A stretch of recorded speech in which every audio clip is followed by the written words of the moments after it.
Hello to you. Thank you so much for joining us here. I'm Nada Irampour, and here at CBS 8, we are working for you. We're getting to the bottom of problems you have asked us about, and we're looking for solutions. We want to help you out. So we begin with a San Diego couple's heartbreaking ordeal that has resonated with pet owners everywhere. What was supposed to be a final goodbye turned into an ongoing nightmare. Our Brian White has been working for you on this story, and he has an update. An animal is only a small part of our lives because of their short life, but we are all of that animal's life. She was a Chihuahua mix, nearly 15 years old, and for David and Evelyn Posner, she was their little baby. She slept in our bed. She was always around us. She passed away on New Year's Day. They called Rainbow to Heaven to have her cremated, paid $850, and 10 weeks later, no ashes.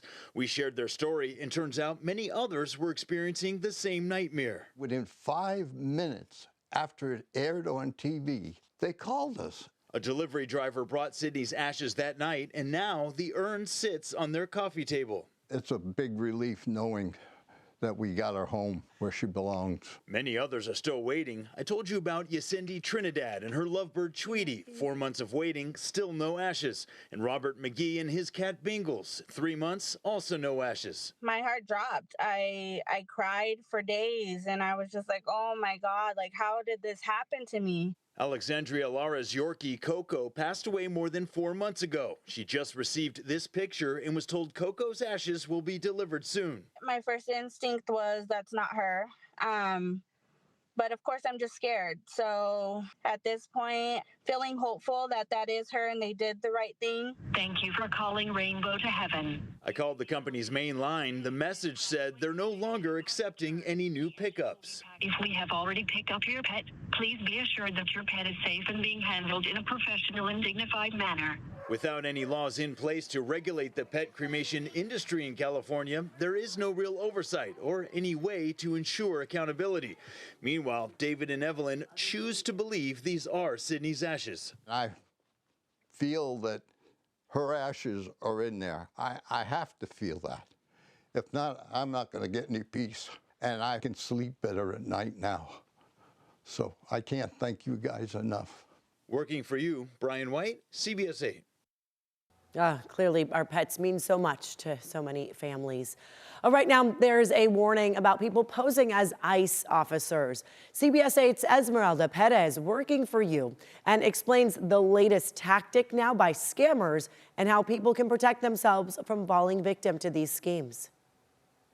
A warning from Attorney General Rob Bonta's office claiming they're seeing reports around the state of people impersonating ICE officers and other immigration scams. So I checked in with San Diego-based immigration attorney Saman Nasiri. I have been seeing that happen and hearing about that happening. So far, Nasiri has heard of people receiving phone calls. He tells me some of these calls are happening late at night. I have had clients calling me about phone numbers that they've been getting calls from saying that, hey, we're ICE, we need to come to this address, or hey, we're ICE, you need to pay this amount as a bond. I also reached out to Jacob Sapochnik to find out what he has heard. One was from Escondido.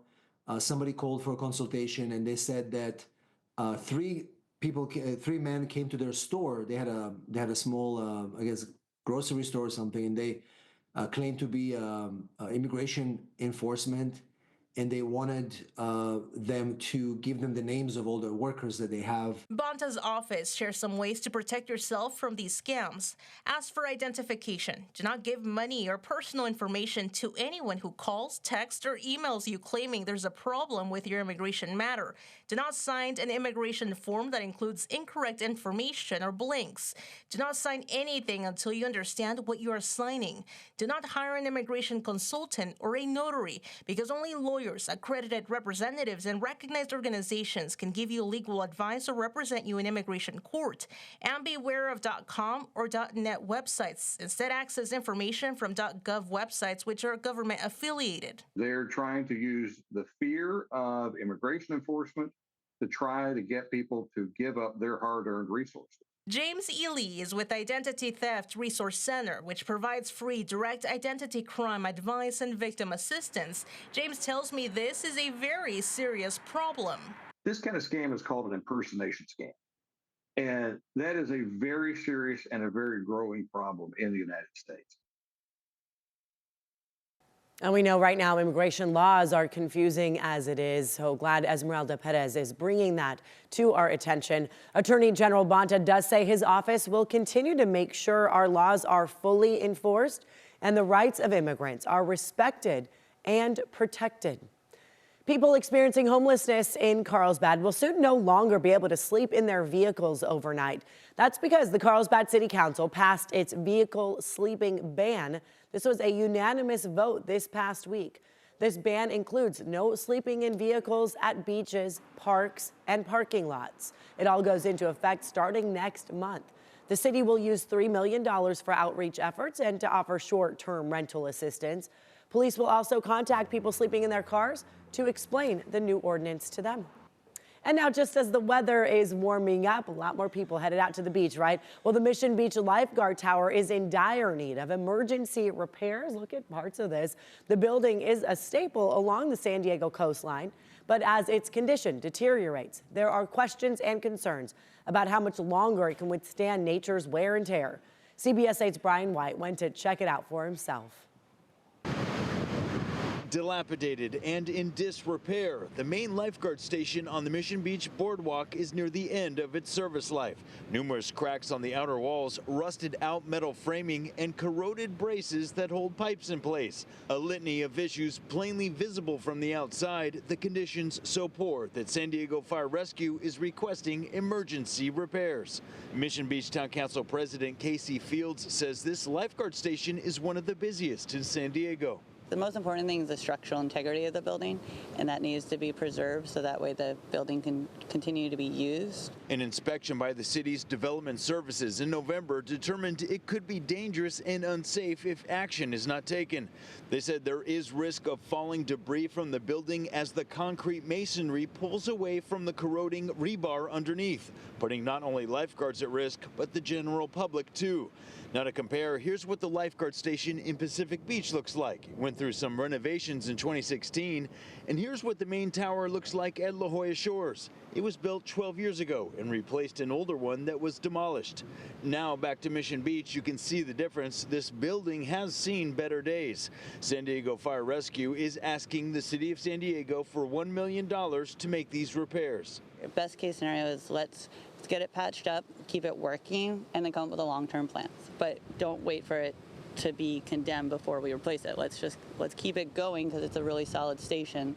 I reached out to District 2 City Council member Jennifer Campbell. She said, quote, the necessary repairs will extend the habitability for a few more years, while plans are finalized for a new facility. That was CBS 8's Brian White reporting. As for next steps, San Diego Fire Rescue recently made its case to City Council for these much-needed repairs. We're going to keep you updated on any decisions that are made. Up next here, the high-profile Hantavirus death underscores the importance of pest control, how to protect yourself, and the risk here in San Diego. Plus, later on, new carbon regulations in California may end up costing drivers at the pump. The latest on efforts from a local lawmaker to roll back those rules.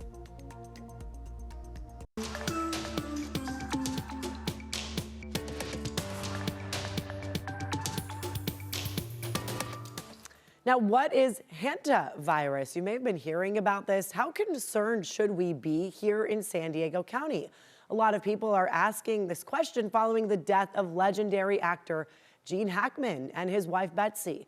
She died from that virus, which is transmitted from contact with rodent droppings. CBS 8's Shannon Handy working for you. She got some answers from a county health expert. Hantavirus is carried and transmitted by wild mice, especially the deer mouse. Allison Bray is a supervising health specialist with San Diego County's Vector Control Program. She and her team routinely test mice throughout the county for hantavirus. In 2024, they found 25 positive cases. So far this year, they've discovered 7, 4 in Cuyamaca State Park, 2 in Escondido, and 1 in San Clemente. They're a lot more common to see in rural areas, and they're more common to see in places like cabins or storage buildings. It's transmitted to people when we inhale the virus from the mouse's droppings or their saliva, their nesting material. And it can cause pretty serious illness in people. Last month, legendary actor Gene Hackman and his wife Betsy Arakawa were both found dead inside their New Mexico home. The medical examiner there believes while Hackman died from heart disease, Arakawa died after contracting Hantavirus pulmonary syndrome. Early symptoms include fatigue, fever, and muscle aches. It can also cause breathing problems and kidney failure. Allison says the first step to preventing Hantavirus is to ensure mice can't get into your home, garage, or storage area. So filling up any gap, even as small as the size of a dime, can keep mice out of these buildings completely. And if you do suspect mice in a place that hasn't been opened in a while, open up windows and doors and let it air out for 30 minutes before entering. Finally, if you do come into contact with a dead mouse or its droppings, wear protective gear like gloves and a mask, and don't use a vacuum or broom to clean it up. Try a wet method instead. We recommend using a disinfectant solution. Let that sit for a few minutes and then clean that up with a wet sponge or mop. So using that wet cleaning method will contain the virus a lot better and will be less risky. Good, important information there. That was Shannon Handy reporting.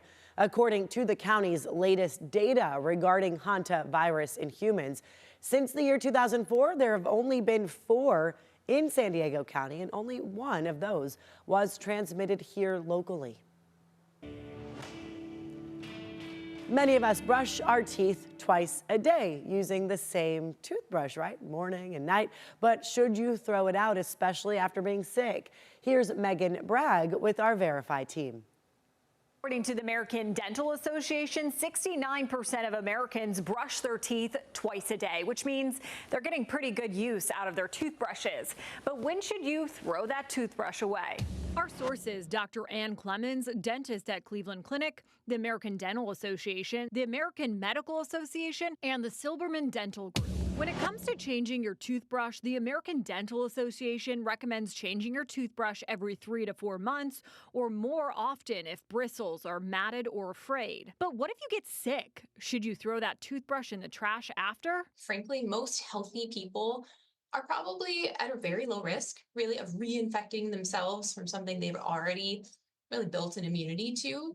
But it's kind of one of those, maybe it's better safe than sorry, can't hurt. According to dentists from the Silberman Dental Group, if you have a bacterial infection, you could get reinfected with a toothbrush. For example, an infection like strep throat could remain on your toothbrush.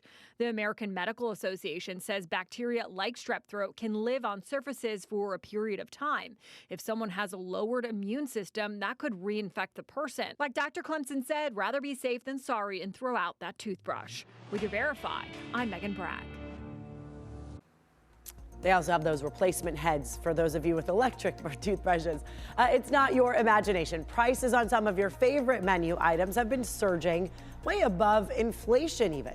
Next, the franchises that have raised their prices the most.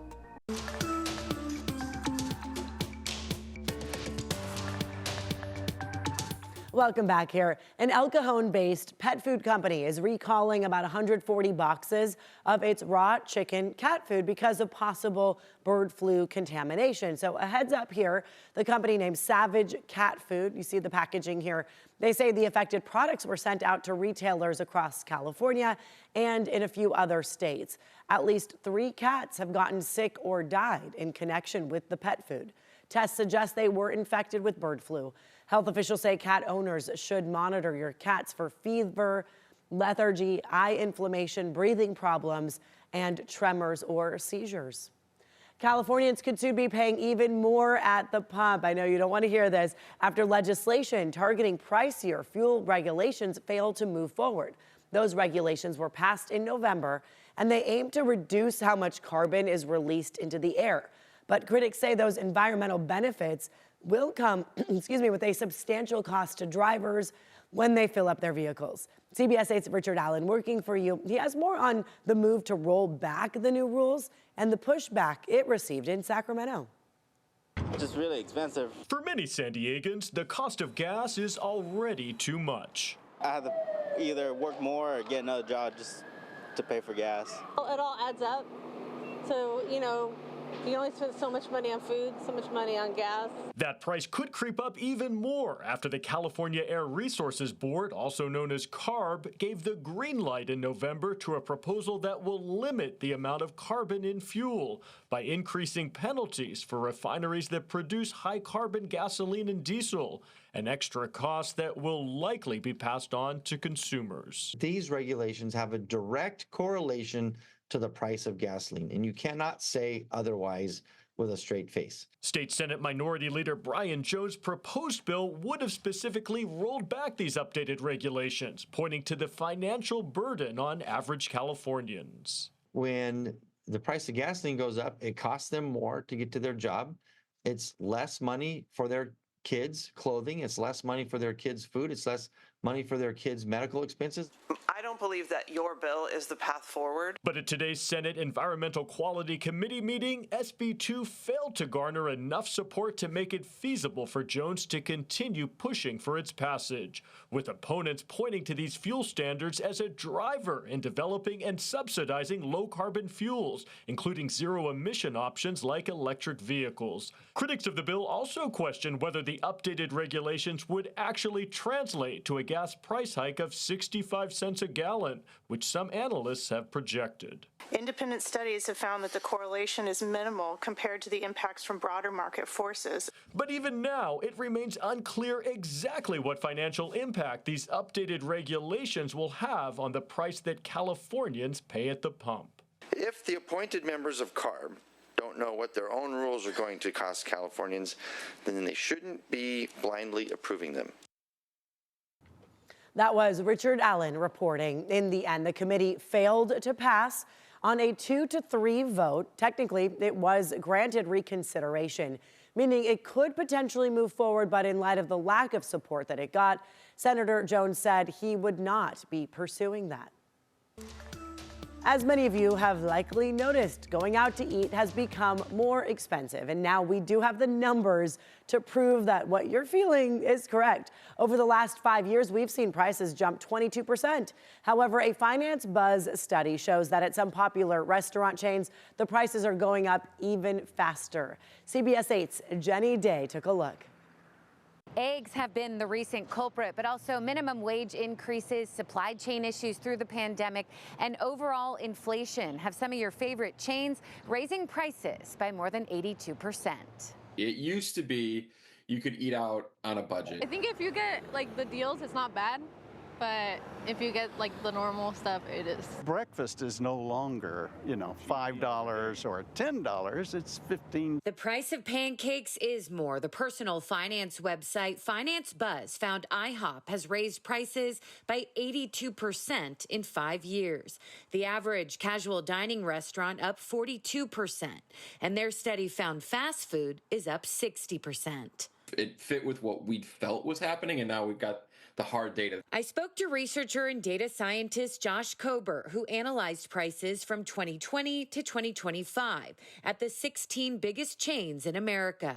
For every restaurant, we found 10 items that were on the menu 5 years ago and now. So they were the exact same ones we could compare. Finance Buzz says IHOP and Waffle House are the biggest offenders, followed by Texas Roadhouse and TGI Fridays, both up about 45%. Again, inflation is up 22% since 2020, according to the Bureau of Labor Statistics. Our lowest increases were Longhorn Steakhouse and BJ's Brewhouse, and they went up 26% each, which is still a little bit higher than inflation. Places like Applebee's, Chili's, and Denny's fell in the middle, increasing their prices by around 40%.